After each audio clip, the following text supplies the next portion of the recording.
e é um grande trabalhador, um grande amigo de Ramatiz já há muito tempo, né? Há muito tempo que ele vem trabalhando dentro da linha ramatiziana, estudando e fazendo assim tudo que ele pode para difundir os ensinamentos maravilhosos desse nosso amigão, né? Porque Ramatiz não gosta muito de chamar ele de mestre, não.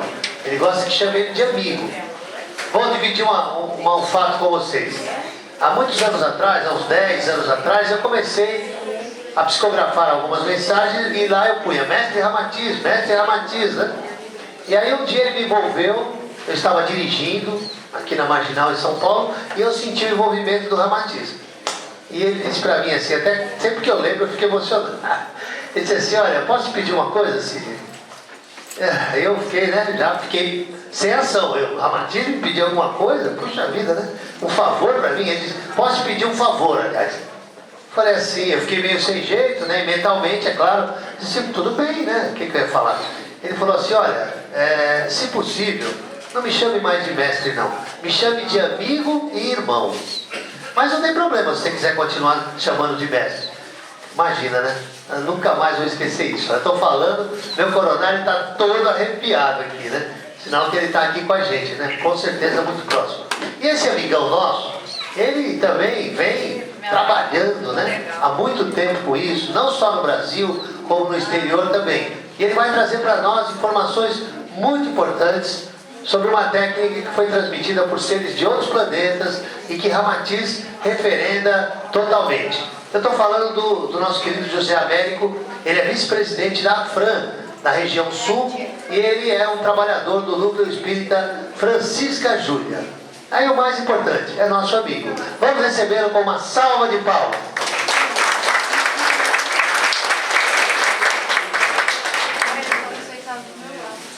Muito bem, muito boa tarde. Quantos aqui ouviram falar da biocibernética Ramatiz? Levante a mão. Obrigado. Para nós termos uma ideia de quão rápido a gente pode passar os slides, que é para vocês poderem ter uma ideia global do que a gente vai apresentar aqui. Então, quem já ouviu da biocibernética, é bom porque já serve como um treinamento na tarde de hoje. Talvez o meu linguajar seja um pouco mais manso, né? Mas a gente é acostumado com o vento minuano no sul, a gente vai devagarinho, mas e deixa as coisas indo passando, né? Muito bem, então nós vamos trazer para vocês aqui... Opa.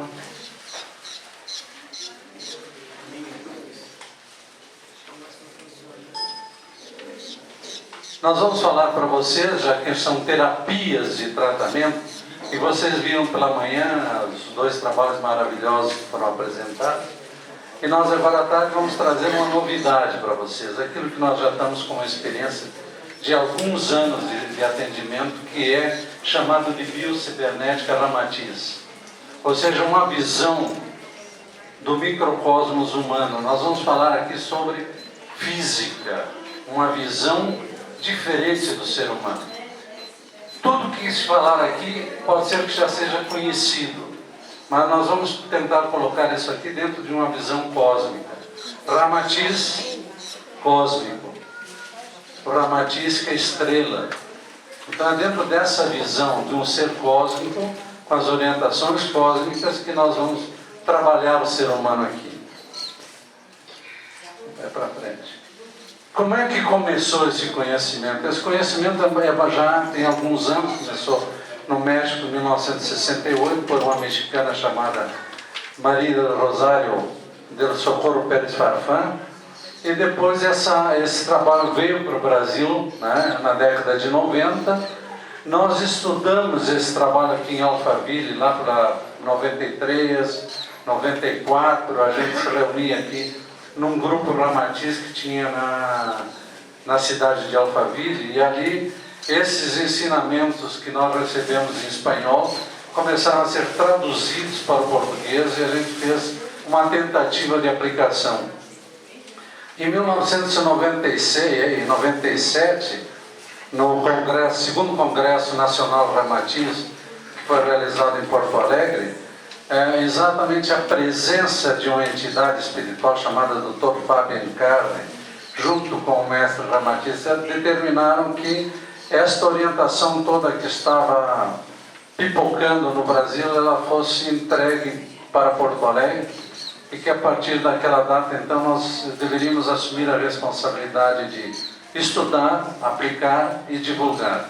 Então é o que nós estamos fazendo desde o segundo congresso Ramatiz de 97, e hoje nós temos alguns, não digo núcleos de biocibernética Ramatiz, mas núcleos espiritualistas ramatizianos que adotam a biocibernética aqui no Brasil.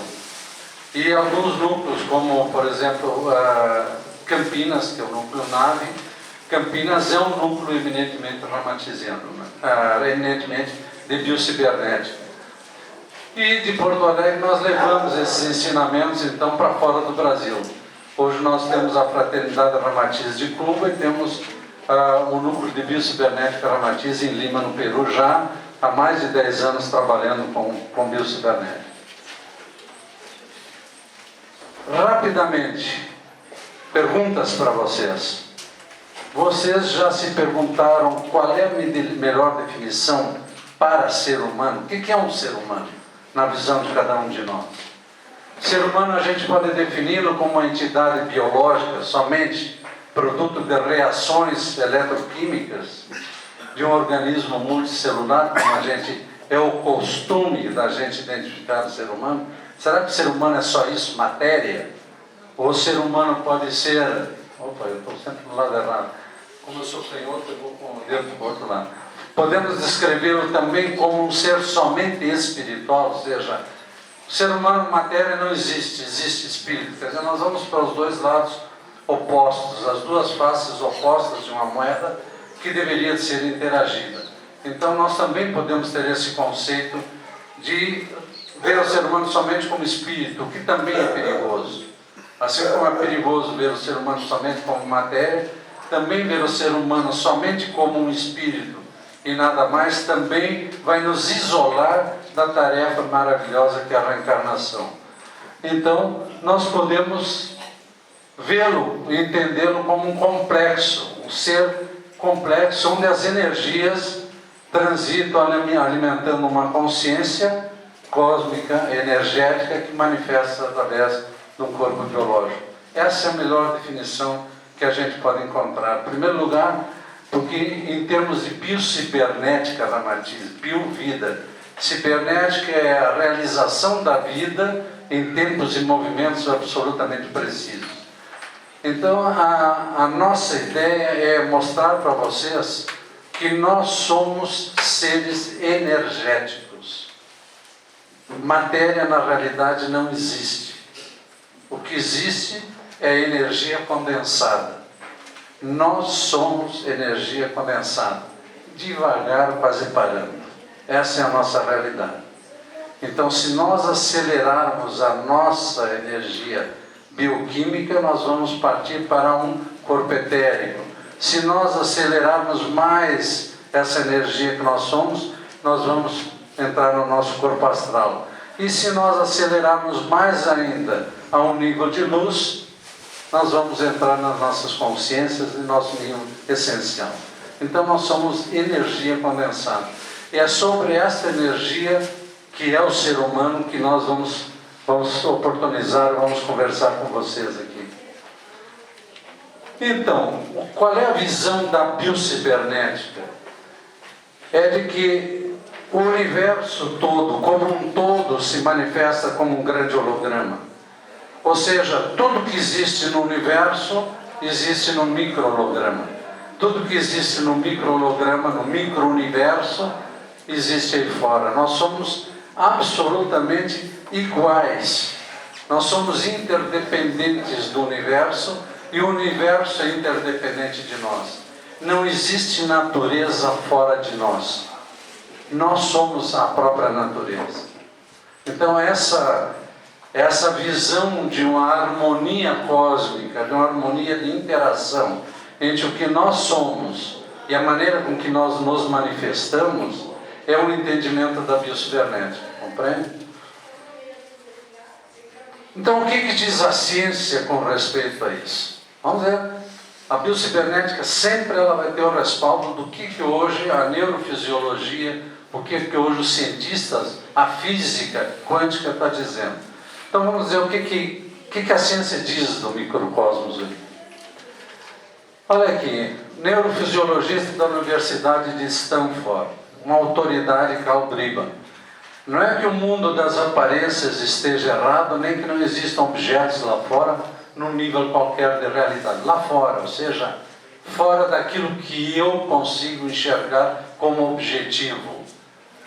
É que se você penetra o universo e olha como sistema holográfico, chega a uma conclusão diferente, uma realidade diferente.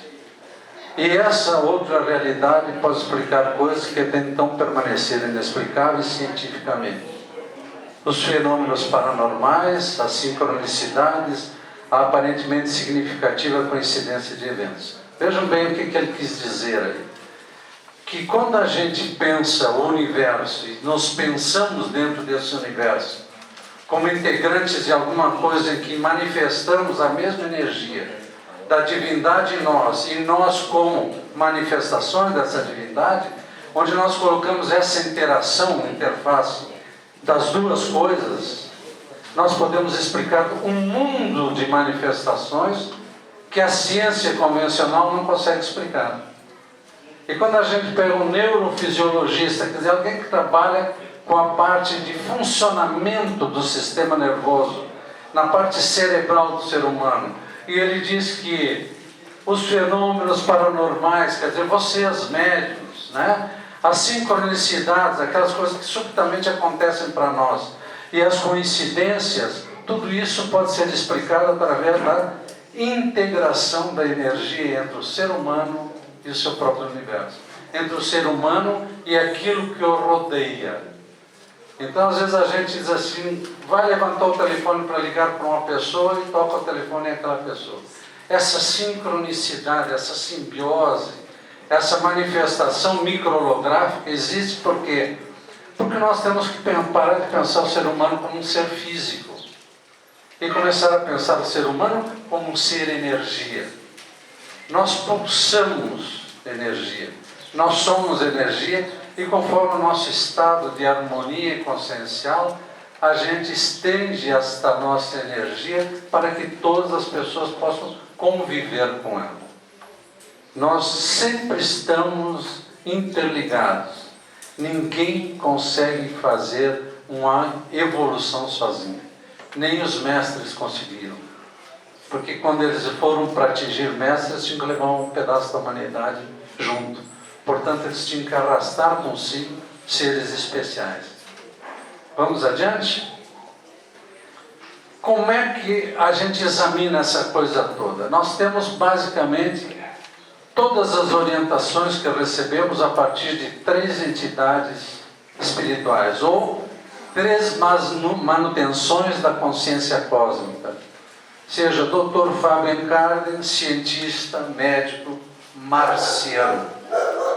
Ele é originário do planeta Marte. Ele veio para cá, se apresenta aqui como sendo um monge do Himalaia. É para nós o mestre do Himalaia. É onde ele traz essa conexão através de um portal do Himalaia, as orientações, as informações da visão de uma nova medicina para o ser humano. Astar Sheran é o ser que comanda toda esta outra dimensão ao lado do planeta Terra, com a missão de proteger este lado da galáxia, ou seja, as naves espaciais, os seres extraterrestres que são de luz, porque seres extraterrestres que não são de luz não podem chegar aqui. Então nós temos uma frequência elevada de luz, compreensivelmente divina. Então quem chegar para nós que vem de uma outra dimensão, ele sempre vai vir com uma dimensão amorosa para nós. Então tem que acabar com essas histórias de Varginhas e bichos de 7 cabeças para ele, e entender o extraterrestre, a consciência extraterrestre de Astar Sheran como manifestações de uma manifestação divina, de uma essência divina, de uma presença de seres de muita luz. nós não enxergamos. Por quê? Porque eles vivem numa outra frequência. Simplesmente isso. Tudo é frequência.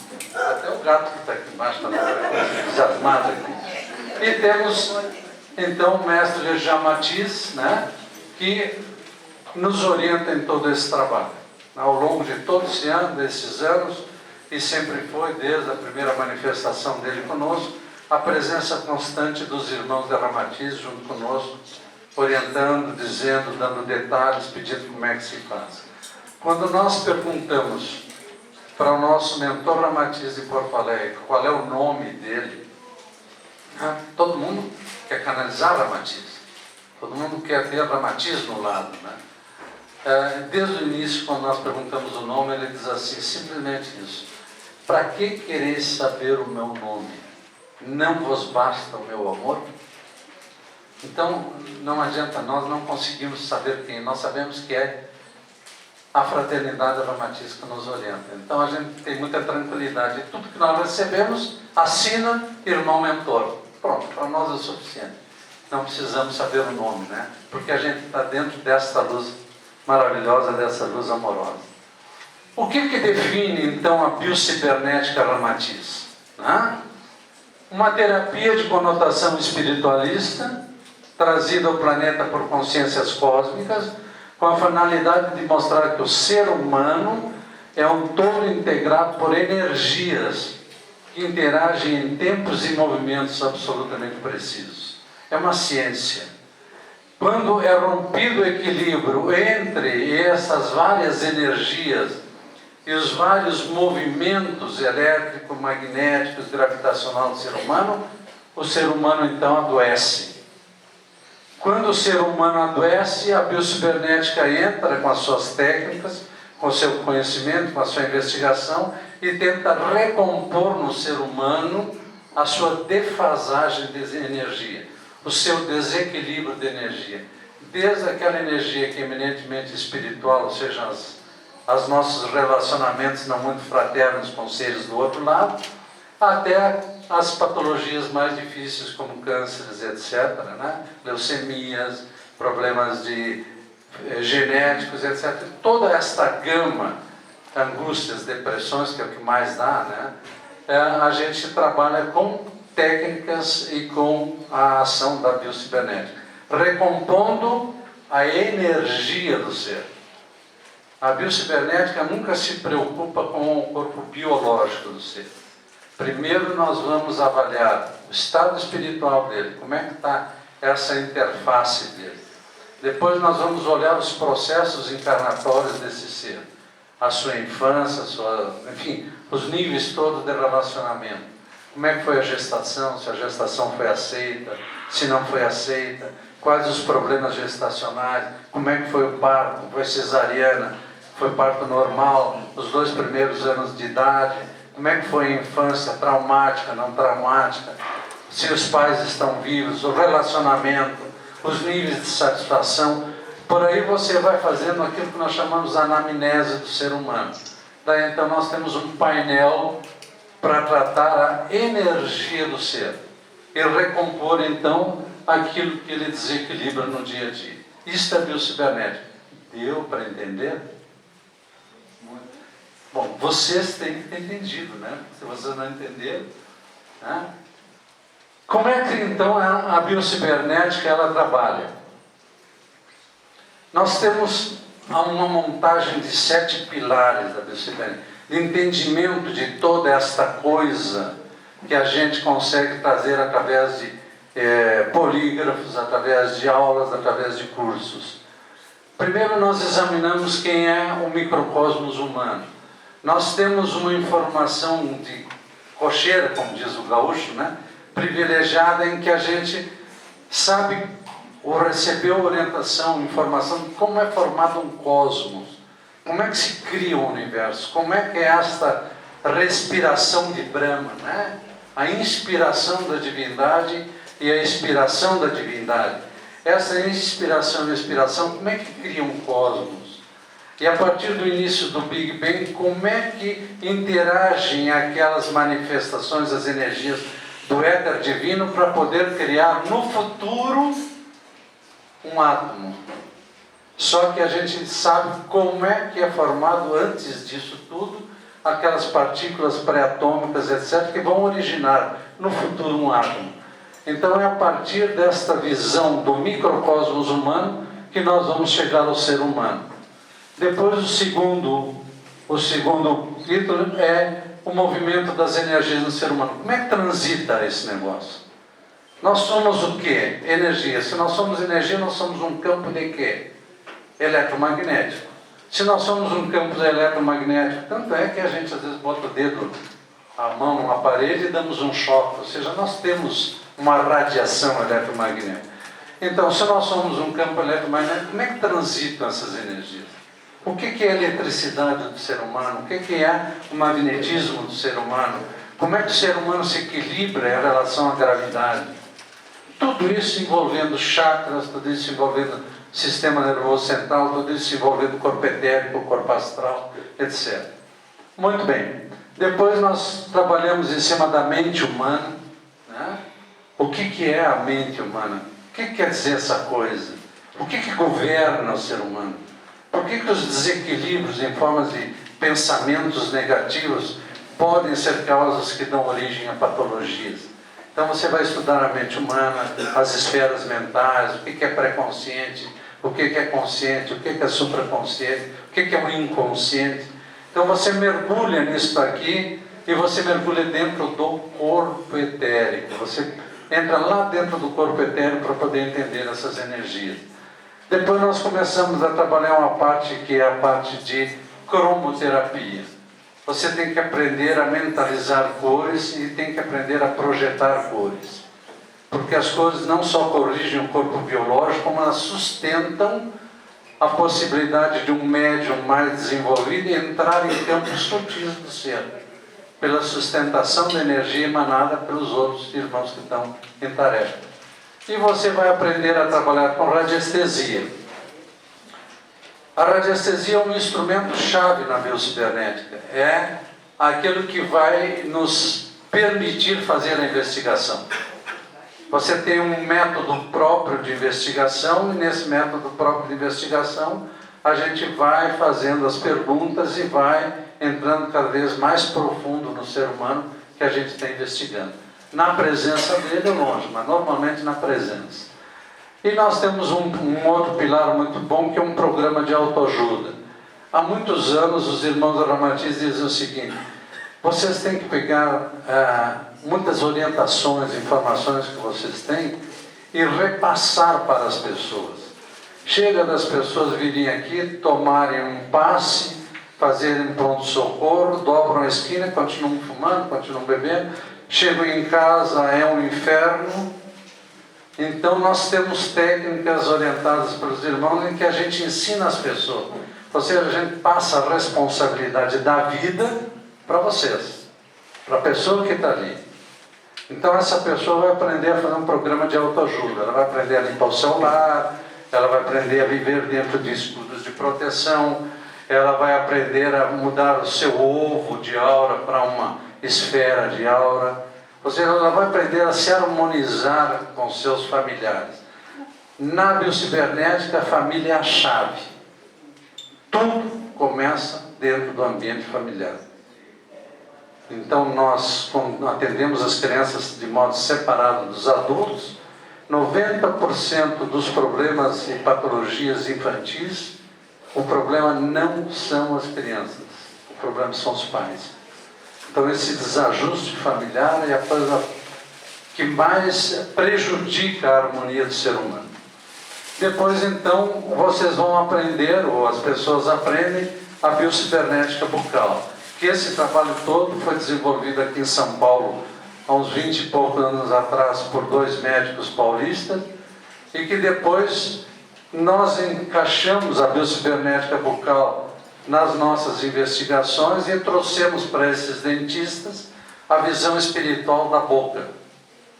Então hoje a gente tem um pilar que sustenta a biocibernética, que é a biocibernética bucal, que é dirigida por uma dentista.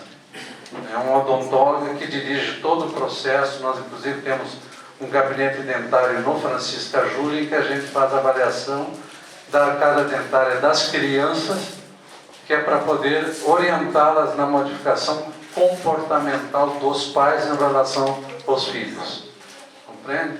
Não se extrai dentes. Os dentes, se cria espaço para eles. Então, é uma concepção um pouco avançada e diferente. Então, durante muitos anos, pouca ou nenhuma importância nós demos à energia biológica. Se trata do corpo físico, mas a energia do corpo físico era muito pouco conhecida. Na visão da bioenergética, acreditamos que a energia e a matéria interagem para formar o que nós identificamos como vida. Acreditamos, pois, que a energia é tão importante quanto a matéria que compõe a vestimenta do ser humano. Vestimenta do ser humano. Porque o ser humano é mais do que a matéria condensada, a energia condensada, a matéria. É dentro desta visão que a gente vai trabalhar. Quando a gente diz assim, é aqui que tudo começa. Quando eu disse que o primeiro pilar da biocibernética era uma visão da criação de um cosmos, da criação de um universo, nesse trabalho que se desenvolve, mostrando para as pessoas que a gente não dá no curso, porque assusta, né? No momento em que você começa a entrar em física quântica, as pessoas ficam, opa, isso aí não é complicado, mas isso aqui é muito fácil, porque isso aqui é geometria cósmica, é muito fácil de entender. Então, depois que as pessoas fazem o curso, que começam a aprender, a gente faz uma aula para entender o que é essa visão cósmica do ser humano. Então, quando começa a inspiração divina a criar um novo universo através de um processo da criação da energia, este éter da divindade ele começa a percorrer aquele espaço vazio que existe na criação de um novo cosmos. E esse sopro divino ele vai por atrito, porque aí ele já é energia, ele vai se atritando sobre si mesmo e vai criando micropartículas de energia que vão se agrupando. Quando elas se agruparem, depois de formarem a eletricidade, depois de formarem o magnetismo, depois de formarem a polaridade nesse novo universo, elas se agrupam e começam a formar figuras cósmicas. Então, criadas duas figuras cósmicas primordiais, o cubo e a esfera. A partir desse cubo e esfera, que são milhões e milhões de éter cósmico do sopro divino, então começa a criar figuras geométricas. Primeira figura criada, o triângulo. Coincidentemente, Ramatiz, né? O símbolo de Ramatiz. O triângulo é a primeira figura estável que se consegue formar na criação do novo universo. Esse triângulo vai se agrupar e vai formar a pirâmide triangular. Pirâmide triangular, a pirâmide cósmica de Ramatiz, né? E essas pirâmides vão se agrupar e vão, por força de agrupamento, girar sobre si mesmo e formar a esfera de energia.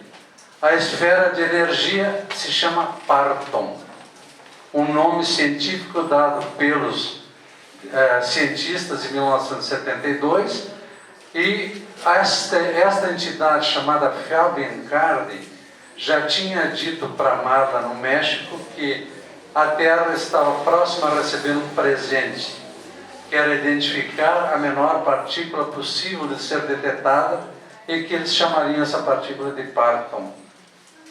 2 anos depois, os americanos fizeram na aceleração de partículas subatômicas e deram o mesmo nome de Parton.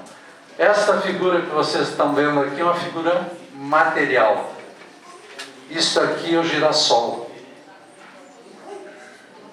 O girassol é a flor mais perfeita, é o símbolo do microcosmos no macrocosmos terreno. Ele é tão perfeito, o girassol, que ele acompanha o deslocamento do Sol. Isso aqui tem uma fórmula matemática, que quem não tem aquela ciência maluca, que alguém conseguiu entrar nessa aqui, identificar cada uma dessas sementinhas aqui, e a posição matemática dessa semente em relação às outras, que é um mundo para a gente explicar também, que não é o objetivo de hoje. Mas a biocibernética trabalha a partir desta figurinha aqui. Tudo que nós dizemos daqui para diante, que formos estudar, a gente diz: essa pulsação ela é partônica vermelha, essa pulsação ela é partônica amarela, essa pulsação se dá por uma vibração consciencial violeta ou branca. Tudo para nós está lá no início de tudo. Ou seja, a corda que hoje existe, dizendo que a corda é a menor partícula já possível de detectar matematicamente, a corda é muito grande perto do parton. Dá para imaginar o que é o parton, né? O quark é muito grande, imensamente, são milhões e milhões de partons reunidos para formar um quark, né? A gente tem slides para isso aqui, mas não vale a pena mostrar porque ela é assustadora. Em termos de a gente ver aonde a gente consegue chegar com essa informação. E vejam o que é parton. Dr. Richard Feynman, neurologista físico da Instituto Tecnológico da Califórnia. Eu estou certo de que as conclusões do modelo partônico, mais do que um simples argumento que ele sugere para mim, eles têm uma consistência interna que me surpreende, excede a consistência dos meus argumentos dedutivos sobre a sua existência. O que ele quis dizer rapidamente sobre isso? Que quando eles fizeram o primeiro choque de partículas subatômicas, eles tinham certeza de que tinham descoberto o início do universo. Só que quando essas subpartículas bateram, em milésimos de segundo, uma energia escapou. Foi detectada na pulsação. Só que eles não esperavam que isso fosse escapar. Quando essa escapou para o lado e durou 1 bilionésimo de segundo, caiu por terra toda a teoria que eles tinham feito, que tinham descoberto no universo. Então esse Dr. Feynman, que participou disso em 1972, ele diz assim: tem que ter uma partícula menor aqui. E o que eles estão fazendo agora lá com aquele imenso daquele acelerador na Suíça, França, lá, tem 12 quilômetros de diâmetro. Eles estão tentando chegar na partícula primeira, mas na partícula primeira, que é o parton, não é possível acessar, porque ele é muito menor do que um fóton. Ele é muito menor do que um hadron. Ele é muito menor do que qualquer partícula conhecida. Ele é uma partícula essencialmente divina. Então não tem como acessar lá.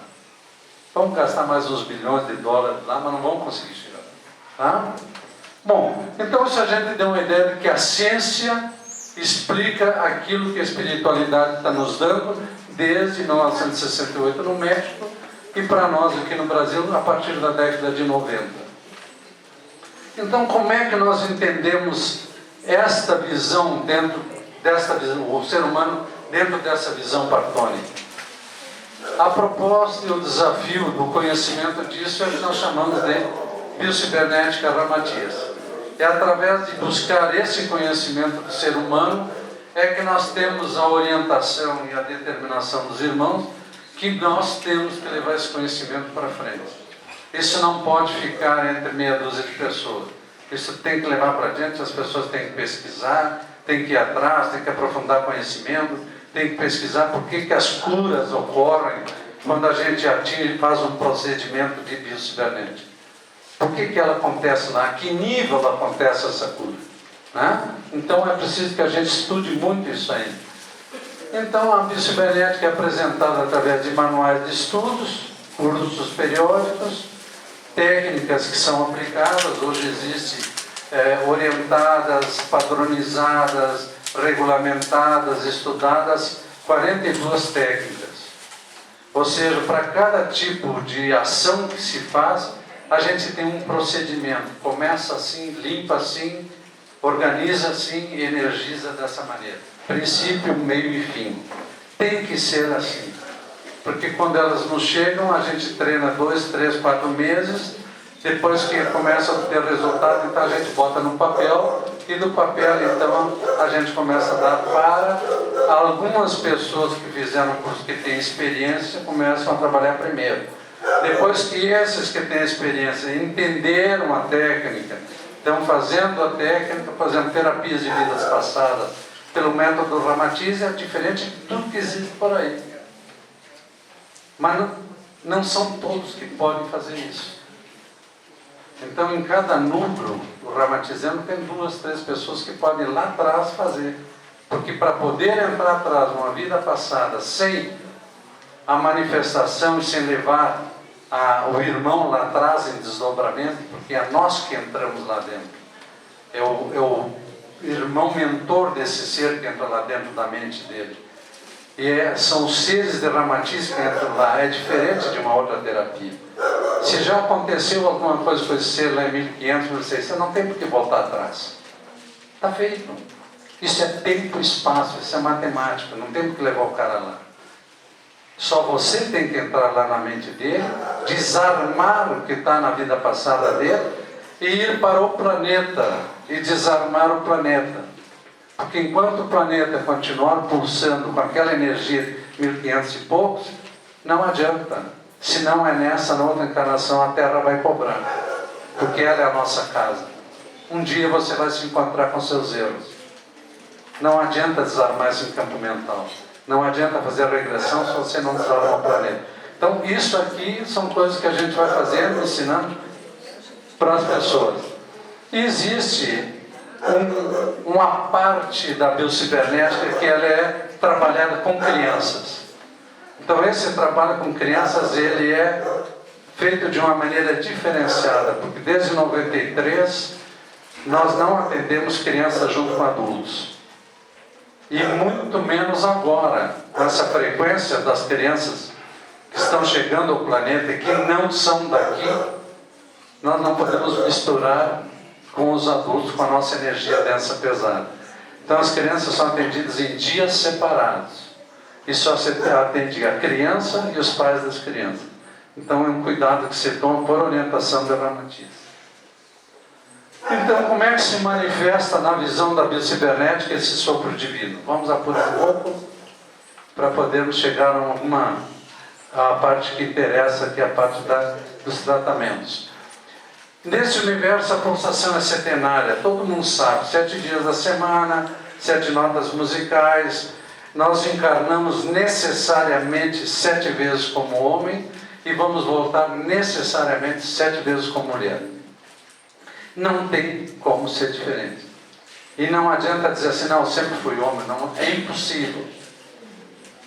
Pela harmonia cósmica, pela lei cósmica, pela harmonia que existe numa divindade que é Deus, é impossível que ele fizesse o ser só masculino, só feminino. Você é andrógeno. A sua essência é luz. Luz não tem sexo. Então a sua alma gêmea é você mesmo. Só que você encarna 7 vezes como homem e vai necessariamente ter 7 encarnações como mulher. E depois você volta a ser 7 encarnações como homem. Até que você harmoniza o seu salto de energia e pode dar um salto quântico, ou seja, avançar progressivamente na sua evolução, não em conhecimento, mas vai evoluir em sabedoria. À medida que você evolui em sabedoria, você cresce espiritualmente. Porque a única coisa que leva o ser humano para frente é sabedoria. O resto é universal. A sabedoria é individual, é do espírito. Tá?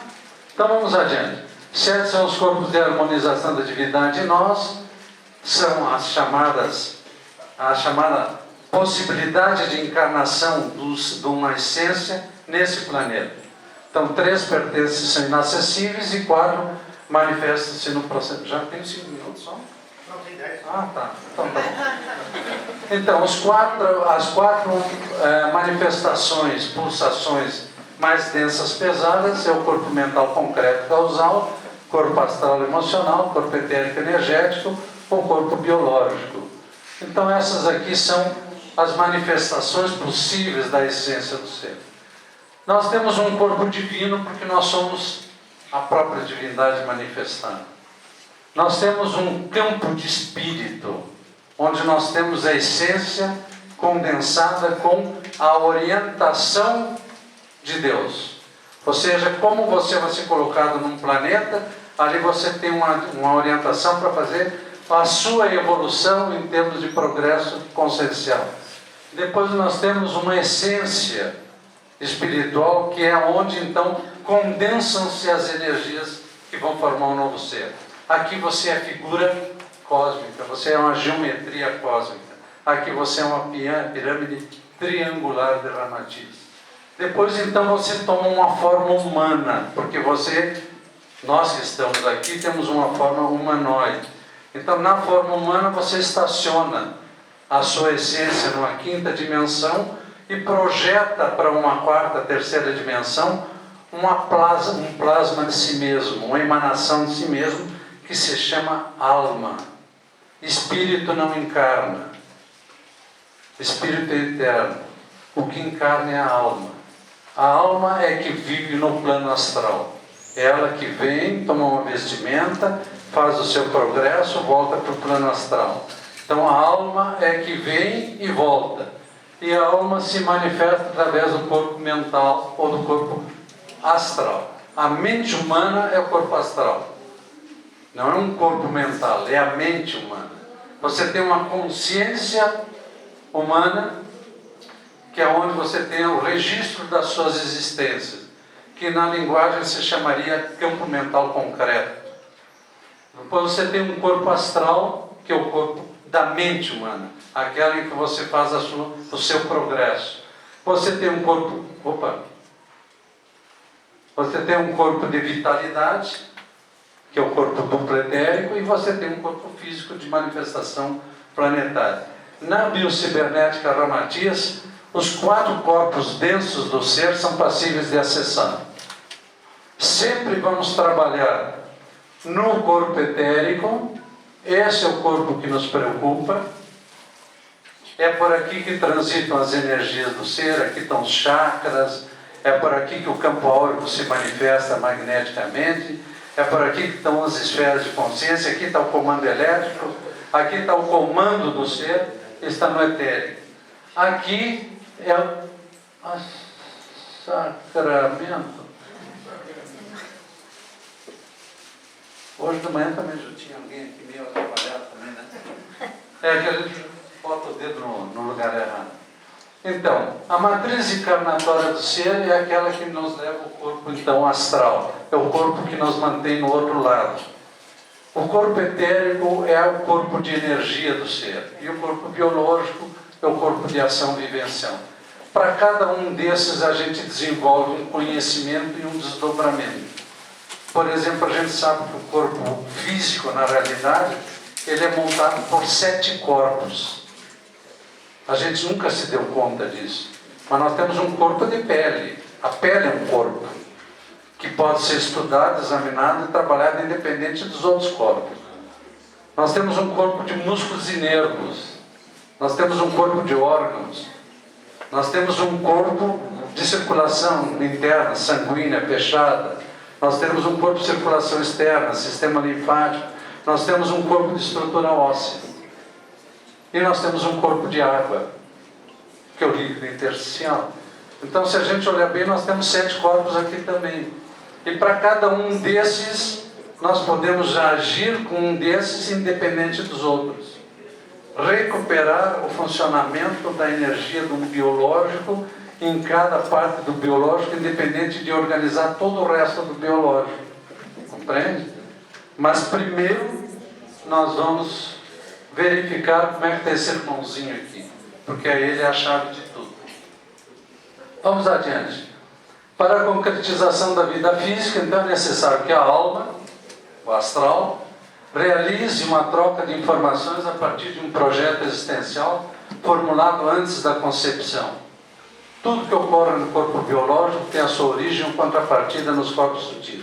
Ou seja, nenhum de vocês que está encarnado aqui veio em encarnação compulsória, que é aquela única encarnação que a gente não escolhe.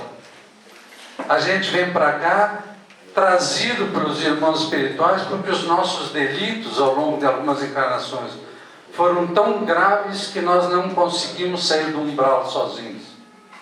E não temos ninguém que nos ajude a não ser a espiritualidade. Porque os nossos atos conscienciais foram tão pesados que você vai exatamente para o fundo do umbral. Então você vê numa encarnação compulsória, um assassino, um suicida, etc., normalmente vem numa encarnação compulsória depois, com sérios problemas no corpo biológico, né? Que a ciência chama de problemas genéticos, problema genético não existe, porque na realidade a genética ela te dá uma informação de equilíbrio de reações eletroquímicas. O que você tem são exatamente desequilíbrios energéticos, que é outra coisa, né? E tudo que ocorre no biológico tem a contraparte no sutil. Nós partimos desse princípio. Sempre tem que se examinar a contraparte superior do ser antes de examinar o físico. Daí, por que pode-se entender o complexo biocibernético como matriz composta por uma geometria cósmica que realiza sua harmonia encarnatória através do comando da alma ou da mente do ser? Então vejam bem, o que é o ser humano?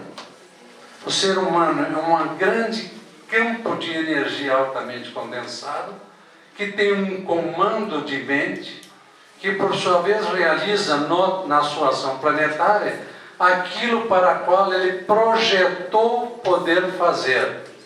Ou seja, nenhum de nós aqui veio com a cruz maior, mais pesada do que uma cruz de isopor. Todos nós escolhemos, nos foi permitido escolher as tarefas de correção karmática que a gente cometeu em erros passados. Porque ninguém veio para sofrer. Todos nós viemos aqui para fazer ajustes para evolução. Nós sofremos porque nós nos desequilibramos. Nós sofremos porque nós pensamos errado, nos alimentamos errado, bebemos pouca água e não sabemos respirar. E o meio ambiente interfere nisso, os nossos níveis de relacionamento, etc. Então ninguém veio aqui para sofrer. O que nós temos hoje de dores, aquilo que nós causamos pelos nossos desequilíbrios. Tá? Esse é o princípio da biocibernética. É aí que nós entramos muito forte nas pessoas, pedindo a reforma íntima de cada um. A cura só se dá de dentro para fora, e não de fora para dentro. Muito bem, vamos adiante. O que nos diz Ramatiz no livro Oscilações do Além? O dia em que a ciência humana entender o corpo etérico, o ser humano terá curado a maioria de suas doenças. Ou seja, nós estamos no limiar. Você sabe que a ciência médica hoje ela tem uma coisa que se chama cintilografia magnética. Cintilografia magnética é a portinha que está separando a medicina do corpo etérico. Daqui um pouquinho mais, porque isso é frequência, pessoal, é só isso. O corpo etérico é uma frequência de luz que nós pulsamos.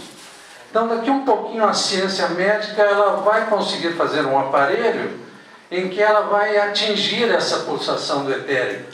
Aí então vão ficar malucos, porque onde tem um fígado tem dois. Onde tem um coração tem dois. Só que um pulsa de uma determinada maneira e o outro vai pulsar de maneira diferente. Então eles vão entrar no corpo etérico, vão olhar para trás assim, mas por favor, me empresta o livro Elucidações do Além do Ramatiz, que tem um capítulozinho que fala de corpo etérico. Deixa eu ler isso aí. Ou vai antes, lá para trás, né? O Hermínio Miranda, e assim por diante, o Leadbeater, e aí vai baixando os tempos e vai ver que muito tempo atrás se falava nisso. E vai para as ciências ocultas orientais, está tudo escrito ali, Blavatsky, etc. Então, o que a medicina está fazendo é quase chegando naquilo que nós pregamos e dizemos, olha, a coisa é por aqui, o caminho é por aqui. Com a homeopatia foi a mesma coisa. A homeopatia sobreviveu graças aos centros espíritas.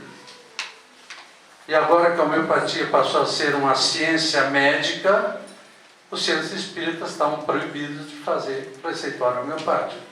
Só que não vingou a lei, né? Porque ninguém pode proibir o homem de ter o contato com a sua divindade. Então, é só para quem não tem nada o que fazer. Isso a gente está acostumado, se basta olhar para o centro do mapa brasileiro, a gente enxerga quem é que não tem nada o que fazer, né? Mas vamos adiante, que isso é outro papo. Né? Muito bem, então, obedecendo à lei cósmica, o que nós somos? Se foi? Então, obedecendo à lei cósmica, o que nós somos? A engenharia cósmica, então, dispôs o ser humano de dois fatores. A energia que a gente pode, então, montar a célula humana e que ela se dá a partir dos gametas, ou seja, aquilo que nós produzimos através da vinculação espermatozoide e óvulo. É a partir dessa vinculação espermatozoide e óvulo que nós vamos ter, então, uma formação de um novo ser. Vamos, então, apurar. O óvulo traz permanente esta forma humana, essa figura geométrica. E o espermatozoide traz o programa. Então dá para entender que o homem é um babaca, né? Porque enquanto a mulher vem com o óvulo, vem com todos os óvulos quando nasce, ela só perde quando não é fecundado, cada ejaculação humana tem 300 milhões de espermatozoides. E o homem perde, está botando fora. Vai se transformando em lactose, né? Então, por que precisa 300 milhões de espermatozoides para fecundar um óvulo? Porque só existe fecundação quando a energia cósmica está pronta para receber um novo ser no planeta, naquela hora, naquele momento. No momento da hora divina do ser humano encarnado. Senão, não encarna. Compreende? Então, não é o espermatozoide Schumacher que vai chegar primeiro lá. Não. É o espermatozoide que tem a melhor frequência na cabeça de Sertoli do espermatozoide, que tem a melhor frequência sintonizada com o espírito encarnante que está na aura da mãe há muito tempo. Então, naquele momento cósmico, aquele espermatozoide que traz esta melhor frequência fecunda o óvulo. Senão não existe fecundação. Deu para entender o que é uma fecundação humana? Muito bem, vamos adiante então, rapidamente. Depois então que é feita a fecundação, o molde se forma. Esse é o molde de energia que nós somos. Desde o feto, do nascituro até a criança, até os 21 anos de idade. O nosso projeto encarnatório, as energias, vem até a conformação adulta. 3 vezes 7 do ser humano. A partir dos 21 anos, nós começamos a ter perda de energia. E aos 21 anos, nós estamos plenos de livre-arbítrio. E dali para diante, nós vamos fazer o bom uso ou o mau uso do nosso projeto encarnatório. Vamos gastar mais energia, importando o processo vital, ou vamos levar a nossa energia até aquilo que nós programamos para estar aqui, 80, 90, 100 anos de idade. Deu para entender? Então, vamos adiante rapidamente. A mente humana são estruturas que vocês vão aprender na biocibernética. Existem no corpo etérico esferas que armazenam energia. Então, esse negócio de dizer que o cérebro humano armazena energia, não existe. Cérebro humano é para reação eletroquímica. O que armazena energia são esferas no corpo etérico, que guardam a pulsação da energia dos alimentos, do ar, da água, e vão então fazer com que nós possamos criar pensamentos e agir, tá? Então nós temos 6 esferas mentais, mas durante a gestação, só 2 esferas trabalham, o pré-consciente e o subconsciente. Isso aqui é fantástico. O pré-consciente, quando nós viemos de lá para cá, nós temos que armazenar a energia. Nós temos que ter um lugar que diga assim, muito bem, a história do Américo é essa, o projeto encarnatório é esse, nesta existência ele vai poder utilizar assim, essa energia. Mas isso não pode ficar solto. Isso tem que ficar encapsulado. Pulsação de energia, pulsação, íons de energia, que nem um computador. E esses pulsos de energia ficam nessa esfera chamada de pré-consciente. Não, chamada de pré-consciente, aqui atrás, tá? Chamada de pré-consciente aqui. Casualmente, junto ao nosso cerebelo, que a medicina não entende o que é, mas no corpo etérico. E no corpo etérico, exatamente aqui, tem a esfera 2 que se chama subconsciente. Isso aqui é o pepino da existência humana. Porque essa esfera 2 no corpo etérico, ela envolve a glândula hipófise do etérico, consequentemente a hipófise do biológico. E a única finalidade desta esfera é todo trauma existencial que eu tenha, desde o momento da aceitação da gravidez, tem que ficar armazenada para eu poder ajustar durante o meu plano encarnatório. Veja que maravilha divina. Então Deus não julga. Compreende? Isso tira o nosso princípio de culpa. Se Deus não julga, quem é que se julga? Sou eu mesmo. Através dos meus atos, através das minhas desistências, através dos meus traumas. E todos os traumas ficam armazenados no subconsciente esfera 2. O que ocorre com isso? Que se eu armazeno isso em cima de uma glândula, que é a glândula máter do organismo biológico, dá para entender como é que fica ao longo da minha vida o meu sistema imunológico? Onde é que eu vou começar a ter patologias? Então, as minhas patologias, elas têm origem nos meus traumas. Compreende? Formas, pensamentos negativos, traumas, desejos de energia negativa dos outros, fatos que ocorreram comigo, meu pai, minha mãe, as perdas amadas e os grandes acidentes da vida. Isso fica armazenado.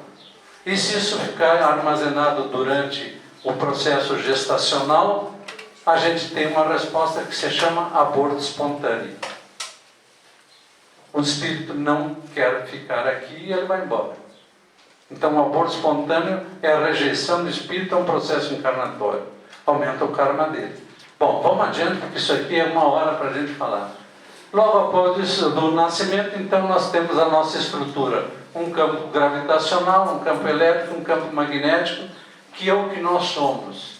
Se nós temos toda essa coisa em volta de nós, a nossa célula, uma por uma, tem exatamente a mesma conformação.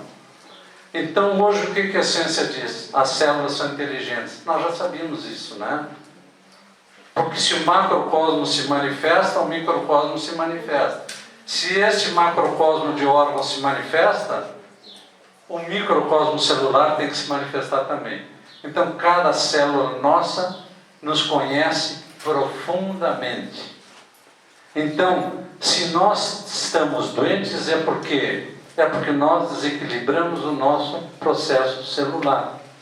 E nós temos todo o direito de fazer a reforma íntima e harmonizar o campo celular. Deu para entender? Vamos adiante. Não vou mais olhar para ele. Tá? As principais fontes então de energia que nós recolhemos essas coisas: água, alimentos, o ar e as emoções. Não tem como separar as emoções do nosso processo encarnatório. Nós somos resultados das nossas emoções. E estamos tão bem divididos que existe no biológico uma coisa que se chama diafragma. Daqui para baixo, do diafragma para baixo, estão que tipos de órgãos? De sustentação exclusivamente do biológico, de reprodução, de instinto, de raiva. Vou comer o cara pelo fígado. E do diafragma para cima, como eu te amo. Ou seja, os nossos sentimentos. Já está separada a coisa no biológico. Tá? E assim nós somos. Vamos adiante. A mente e os caminhos para a saúde e a doença. Agora vai entrar na palestra. Acabou o tempo. Tá. Então, vou falar rapidamente. Os corpos de manifestação planetária. Então, esses aqui. Doentes e doenças e fatores de cura. Manter a saúde do corpo biológico é sempre o desejo de todo humano encarnado. O realizado depende, na maioria das vezes, de como mantemos equilibrados os nossos campos de energia. Sempre isso. Parem de se preocupar com a dorzinha de cabeça.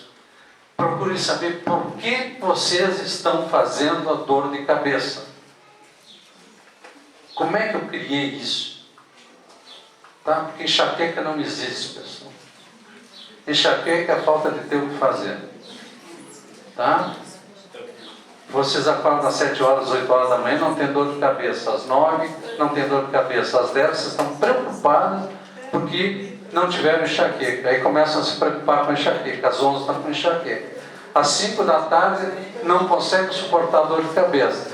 Às 6 da tarde, está deitada no sofá e diz assim: que bom, porque o meu marido chega, as crianças chegam no colégio, coitadinho de mim, estou sofrendo. Tá? Tem que tirar isso, porque isso é energia mal colocada. Isso forma um pensamento negativo.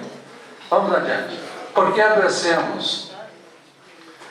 Na visão da biocibernética, e a grande visão que se tem do ser humano hoje, é que o ser humano não está doente porque tem uma doença.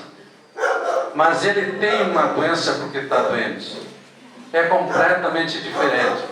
Você olhar o ser humano e dizer que eu quero examinar você e não a sua doença. Essa é a diferença da medicina tradicional, não, convencional, do que é a medicina tradicional e as modernas terapias. O que é o desequilíbrio humano? Toda a manifestação negativa gerada nos corpos sutis da consciência provocam alterações no campo eletromagnético do ser, que reagem através das reações químicas dos órgãos, alterando a função de um órgão. A coisa é de cima para baixo. Se eu estou harmonizado no meu campo consciencial, automaticamente a função do meu fígado está harmonizada. Como é que eu desequilibro? Se eu desequilibro a função harmônica de uma estrutura, de um órgão, isso se deve a uma reação química que foi inadequada, foi mexida pelos meus campos eletromagnéticos através do comando da consciência. O meu desequilíbrio biológico sempre ele é porque eu conscienciosamente eu estou errado. E o meu equilíbrio é porque quando eu estou bem de vida comigo mesmo, está tudo certo. É ou não é? Quando a gente acorda de manhã e bate 3 vezes no time e diz assim: ok, acordei, você acorda todo o seu sistema imunológico. E na função do timo, na biocibernética, ele é o nosso campo de ligação entre o corpo etérico astral e o biológico, com a nossa esfera 2, aquela esfera dos impactos, a pineal, onde eu tenho um plasma da alma, e o 8º gerador, ou seja, a minha consciência a nível espiritual. O timo é o responsável por conduzir essas energias, tá? E aí, como é que se manifesta um doente? Os doentes se manifestam de ordem espiritual, os processos karmáticos, as perdas nas matrizes de energia, por exemplo, o suicídio anterior, né? De origem espiritual, ainda nós temos os desequilíbrios específicos, especiais do ser, quando ele, né, aqueles processos de obsessão de encarnado para encarnado, encarnado para desencarnado, desencarnado para encarnado, e desencarnado para encarnado, que aí já a gente chega aos níveis de possessão, né? Quando nós temos os seres que nos colocam os tais dos chips, etc., né? Que é o desencarnado desejando um desencarnado que vem aqui sugar nossa energia. Então isso aqui nós examinamos na biocibernética se o desequilíbrio não começa por aqui, pelas disfunções de origem espiritual. Depois nós vamos fazer as disfunções de origem energética, os problemas hereditários, as doenças adquiridas, no caso da AIDS, que é a única doença que ela, criada em laboratório, ela atua em cima de um sistema energético humano completamente diferente. Um padrão vibratório humano que é altamente danificado. Desequilíbrios provocados dos 0 aos 7 anos, não aceitação da gravidez, desequilíbrios emocionais da gestante, a cultura social, os vícios da gestante e do cônjuge, o ambiente desarmônico do lar, prejudica o ser humano dos 0 aos 7 anos. A perda materna abala tremendamente o ser humano, o desmame, a adaptação ao plano físico, o período de aquisição e consolidação de fatores genéticos hereditários adquiridos. E outra coisa que a gente tem que acabar com aquela ideia de que criança tem obsessor. Criança não tem obsessor. Até os 7 anos de idade é impossível. Olhe bem a palavra, é impossível. A não ser num caso. Houve uma desistência encarnatória do ser, ele abandona o corpo biológico, o processo encarnatório, e entra uma entidade obsessora do pai e da mãe e toma conta do corpo encarnado. Isso se chama possessão. Mas não existe entidade que, a irmãzinha necessitada, que possa obsejar uma criança. Se vocês tomarem cuidado, vocês pegam o pêndulo da radiestesia e perguntam: o obsessor está com ele? Não. Está com o pai e está com a mãe. Sempre. 20 anos de experiência. Sempre os obsessores estão com o pai ou com a mãe. Só que a criança tem muita luz. E ela é um salvador. Ela puxa para o campo dela aqueles que prejudicam o meu Deus. Qual é o Deus de uma criança com 2 anos de idade, quando ela se abraça nas pernas do pai, olha para cima e diz assim: meu Deus, como tu é lindo. Só que o Deus dele tem pés de barro, né? E aí se pegam as crianças e se diz: não, você está com um obsessor, tem que tirar o obsessor. Não tem nada que mexer em criança. Esses anjos divinos, eles já vêm prontos para enfrentar essa batalha final aqui, tá? Então vamos finalizar isso aqui, dos 7 aos 14, né? Consolidação na matéria. Dos 14 aos 21, a fase da individuação do livre-arbítrio, né?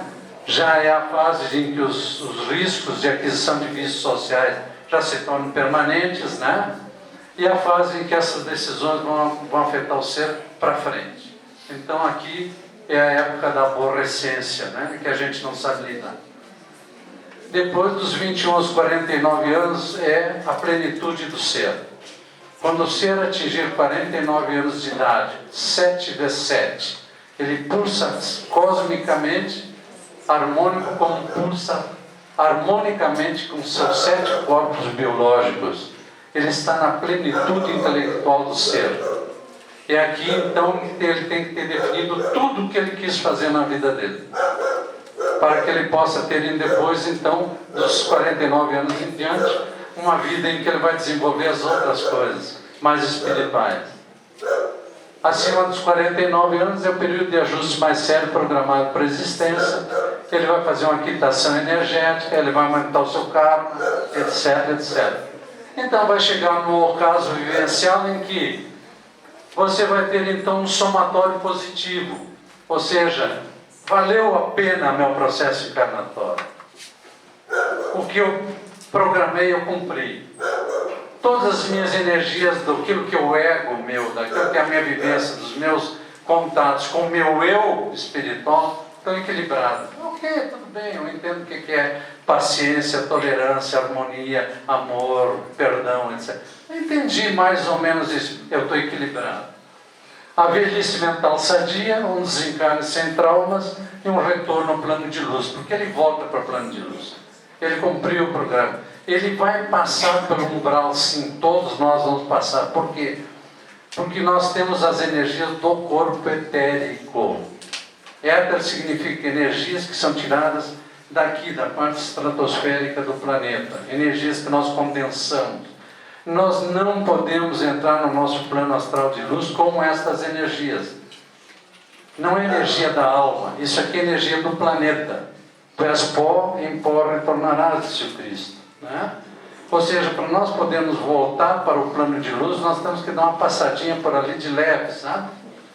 E ali a gente deixa o cascão das energias para se tornarem poeira, e se a gente tiver mais ou menos um certo mérito, a gente vai direto para o nosso lar, um grande coração, etc., então a gente vai ficar no umbral mesmo, dentro dos vários níveis do umbral, em que a gente possa fazer a depuração. Se a gente não conseguiu nada disso, a gente perdeu a encarnação, a mediunidade nossa se torna traumática, a senilidade é um processo que não tem idade. Você pega pessoas com 50 anos, 40 e poucos anos, são verdadeiros senis, né? São velhos, desencarnam com sofrimento e permanência no umbral, ok? E depois a mediunidade, que a gente poderia falar bastante. Eu acho que eu errei o início lá, querendo explicar a biocibernética, a gente não entrou aqui. Mas a mediunidade é um processo seríssimo de doença do ser humano. Desistência encarnatória, apego religioso, cultural, ambiental, ação sem preparo, conhecimento. Todo mundo é médium, está pronto para trabalhar, bota na mesa. O cara não sabe nada. Tem que ser educado. Ações sem conhecimento, com conhecimento, mas sem domínio. Aquele cara que não... O mentor dele fala a hora que quer e atrapalha toda a reunião. Por quê? Porque a pessoa não domina a entidade. Ele é um ser individual, ele tem um livre-arbítrio, ele tem que ser para a minha entidade. Porque tudo bem, mas não é a hora de eu agora me manifestar. Então, na hora de manifestar, a entidade se manifesta, tá? E eu vou encerrar então com a mediunidade sem controle, a falta de higienização energética. Os caras terminam o trabalho de desobsessão, de passe, etc., lavam as mãos, bom, estou limpo, vou para casa. Os irmãos do Ramatiz dizem negativo. Isso é energia, a obrigação da energia é de vocês. Vocês é que têm que limpar a energia, não nós. Até porque eles não nascem nesse plano aqui, de energia desse pesado.